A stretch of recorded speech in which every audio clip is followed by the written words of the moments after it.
For years, the WRX STI and the Lancer Evolution have challenged each other and offered enthusiasts impressive all-wheel drive performance. But when this EVO 10 goes away, the STI will be in a class by itself. Is this rally-bred sedan the best we've ever had? Or just the last one left?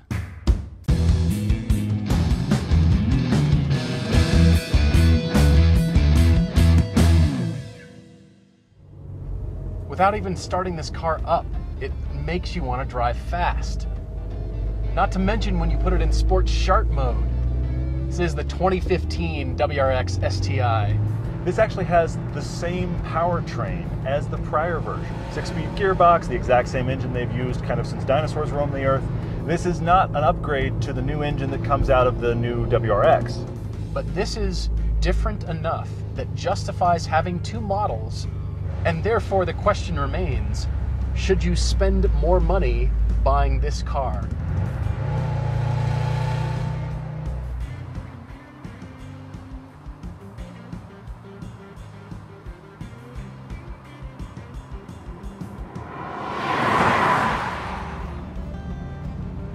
Here I am in the prior generation STI. This is actually a 2010 model. And yes, it's a hatch. So I'm very glad we've got one in comparison because they are different cars, even though the power plant is the same. This is informing my commentary like you wouldn't believe. I'm surprised. It feels as if it's the most relaxed car here. This is an STI with quite a few miles on it. The owner of this has 80,000 miles on it. Some of them are hard winter miles. He was telling us how he put 26 2x4s in the back and got the hatch closed. That's a lot of amazing usability anyway, let alone in a performance car.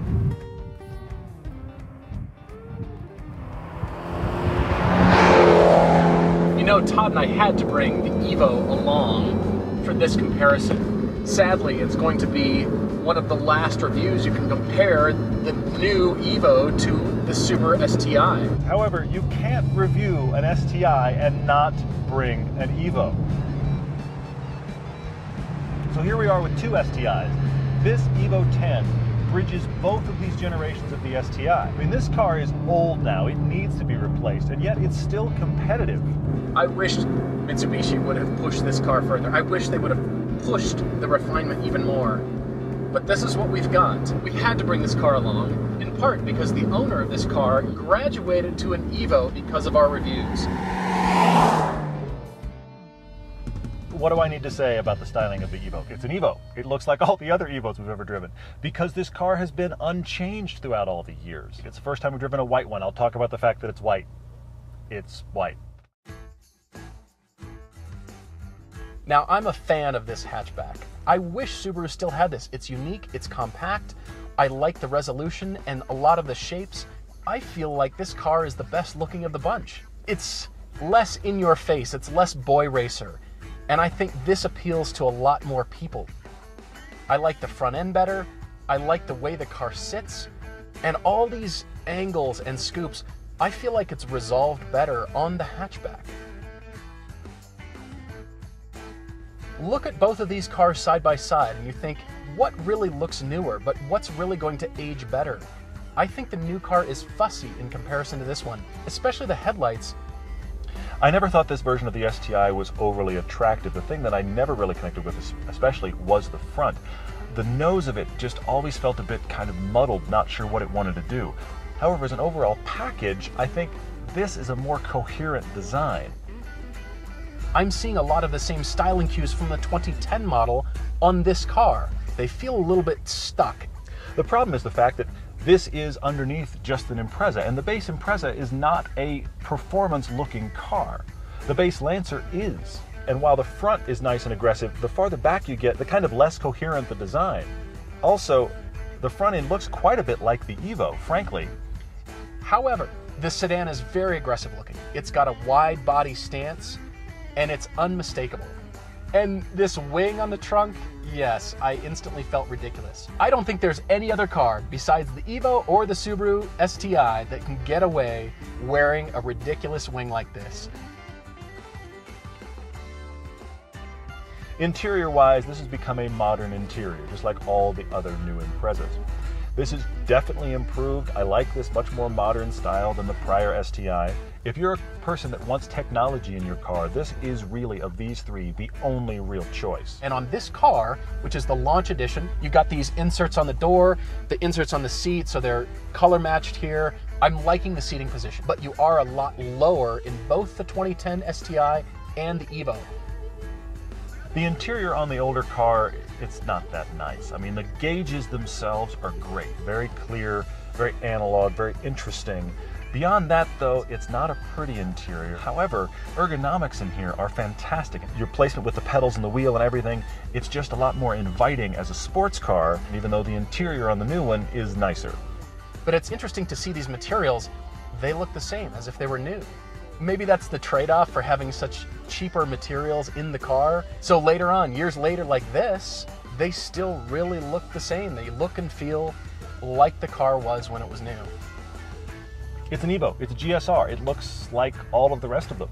Interior, of course, is the same. There's nothing new we need to say here. I remain impressed with the back seat room, and I am still in love with these seats.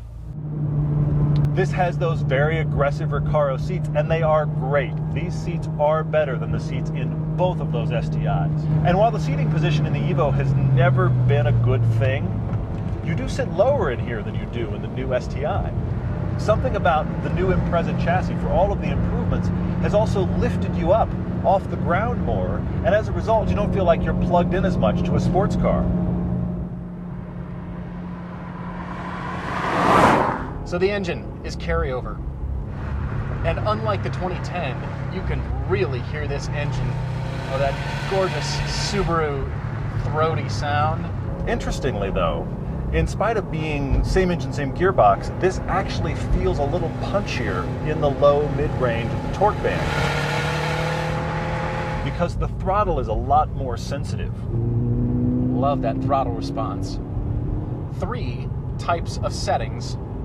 Sport, Sport Sharp, but if you push down on the center dial here, that's intelligent mode, but for the throttle response alone, Sport Sharp is where it's at.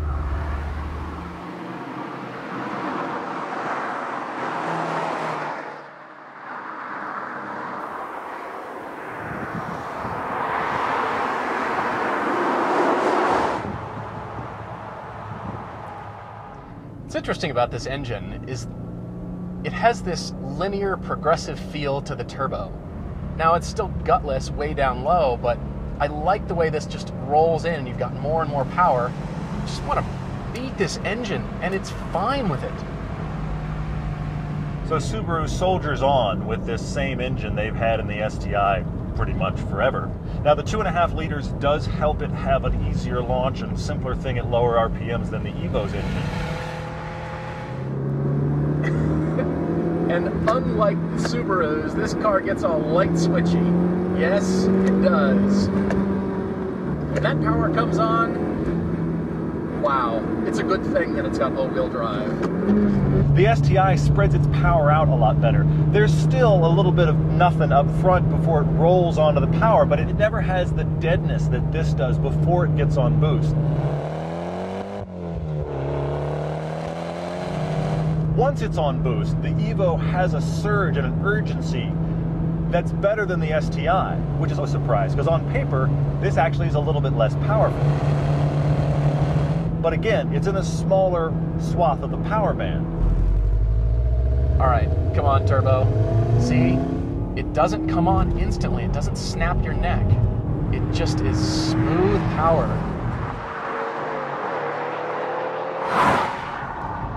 The speed you can carry on a road like this.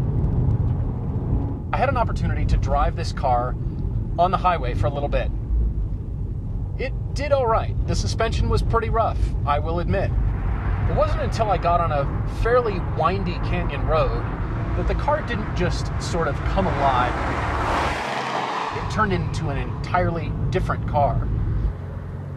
There's no question that the new STI feels like a sharper car than the older one. Very precise, very quick. It dives into the corner in a way kind of similar to the EVO. The biggest downfall to this STI in handling is actually the seating position.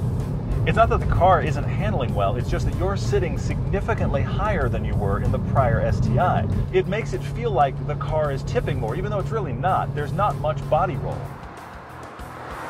The 2015 has a stiffer ride, a firmer suspension than that older version. Granted, that is an older car too, but just in general.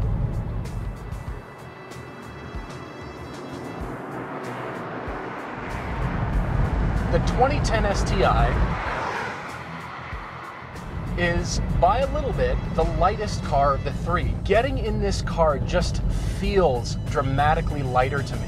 One of the biggest places these STIs are different is actually handling and steering feel.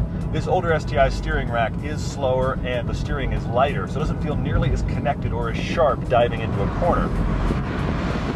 This STI, while it's still a bit rattly and of course it's done a lot of miles, this is more compliant. It doesn't have as much of a kind of jarring, stiffly sprung ride as the new STI. The undulations in the road here feel like the car's having to fight to stay connected, whereas the 2015 and the EVO don't experience that. As far as steering feedback and feel, right now the EVO's taking first place.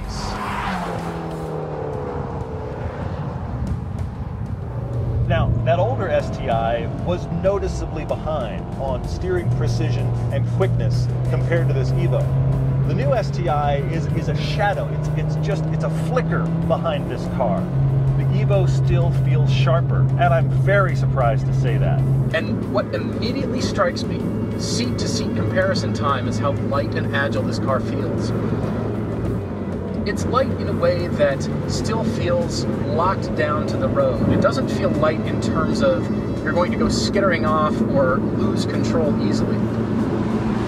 The 2015 STI feels very heavy in comparison. And that is a surprise. This feels a little more grounded. You're sitting lower. You feel more of a connection to the road. And the rotation is pretty much instant. With all of the impressive electronics going on in this car as it puts power to various wheels, you never feel it fight you. That's a place where the EVO is definitely up above the STI. This new STI is littered with differentials, both electronic and mechanical, as this car tries to duplicate what the EVO's doing of sending individual power to whatever wheel you need it. Unfortunately, even with all the traction control settings turned off, it fights you a little bit. Put this car in a long sweeping radius corner and you feel it tugging the wheel as that front differential's trying to decide where to put power, and it's just pulling at the wheel. I'm really surprised to feel that because you don't feel it in the old STI and you don't feel it in the EVO. So you're trying to overcome with the steering, you're trying to overcome the way the car is distributing the power around to the wheels. It's disconcerting at first, but the faster I'm driving this car, the more I'm enjoying it. Roads like this, I can understand what this steering feel is doing for me now, and I'm definitely sensing more in this car than the other two about what the car is doing with the power to the wheels. What I'm coming away with, I am a smoother driver in the 2010 car. The other two, there's so much there, you've got to be really on it to get it right. In this car, I feel like I'm very fluid driving it. This feels almost relaxed in comparison, which is crazy. There's just a simple, endearing analog feel to this car. It's just a Subaru. Put it in Sport Plus, off you go. There's actually things about this older model I prefer over the new one. I'm coming away feeling with the EVO that it's almost becoming a one-trick pony. It's really not comfortable on a freeway. It's so much fun. But beyond that, beyond the cornering that we're doing, beyond the canyon carving, it's tough to love this car. This pretty much has one setting. But when you're not being a hooligan, you're going to kind of wonder why we like this car so much. But when you push it, it is spectacular.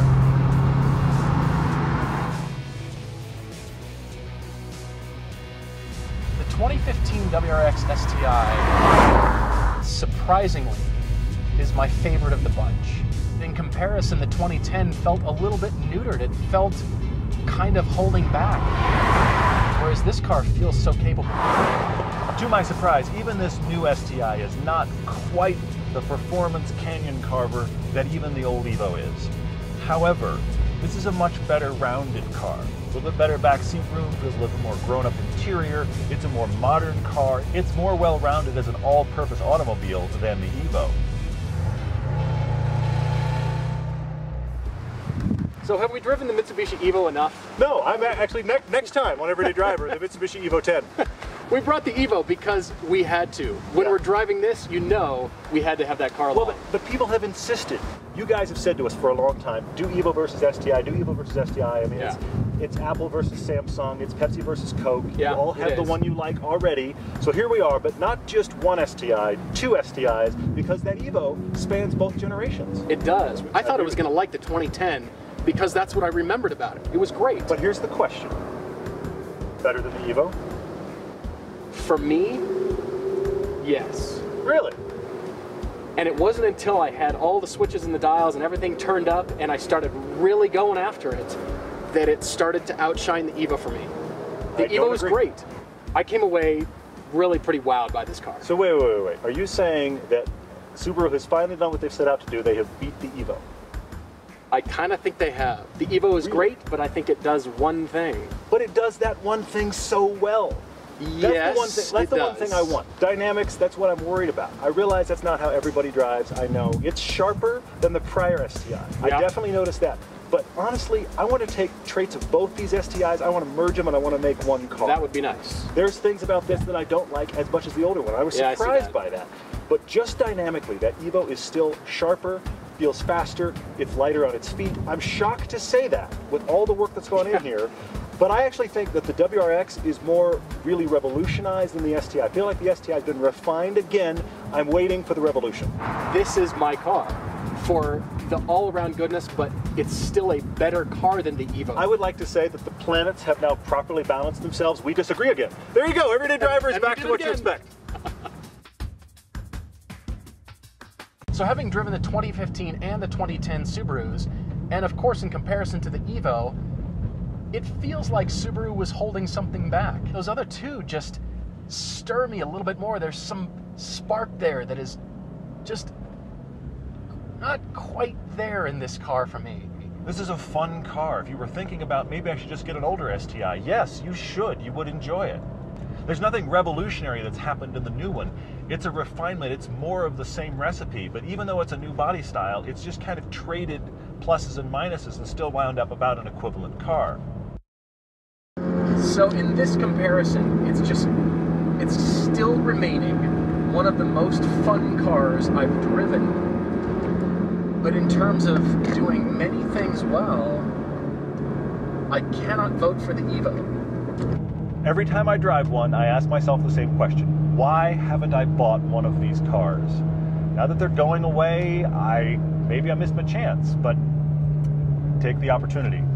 The EVO is really, it's quite something, and it's kind of rare.